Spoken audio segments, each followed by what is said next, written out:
Penjelasan polisi soal konvoi mobil zigzag di tol Becakayu, pilih tak lakukan tilang. Belum lama ini aksi rombongan mobil melakukan aksi konvoi dan zigzag di ruas tol Bekasi Cawang, Kampung Melayu, Becakayu. Terlihat beberapa mobil melaju goyang kanan-kiri alias zigzag di tengah kondisi jalan yang relatif sepi.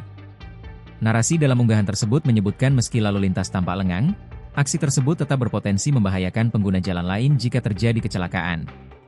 Beberapa mobil terekam tengah konvoi zigzag bak sedang di sirkuit balap di ruas tol Becakayu, Kalimalang, Jakarta Timur. Meski jalanan terlihat lengang, namun aksi tersebut dinilai membahayakan pengguna jalan lain yang melintas di kawasan sama, tulis keterangan akun Jakarta_Siders. Terkait hal ini, polisi memastikan tidak menilang sejumlah pengemudi mobil tersebut. Meski aksi tersebut dinilai berpotensi membahayakan pengguna jalan lain, polisi memilih mengedepankan pendekatan edukasi kepada para pengemudi yang terlibat. Kepala Satuan Patroli Jalan Raya, Kasat PJR, Direktorat Lalu Lintas Polda Metro Jaya AKBP Reiki mengatakan petugas akan memberikan teguran lisan apabila berhasil menemukan pengendara yang melakukan manuver tersebut.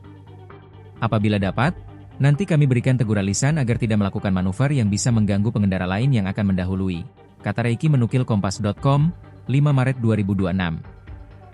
Ia menegaskan, polisi tidak akan melakukan penilangan dalam kasus tersebut karena lebih mengutamakan langkah pencegahan.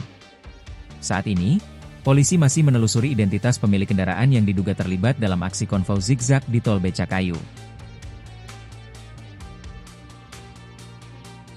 Download Tribun X sekarang, menghadirkan lokal menjadi Indonesia.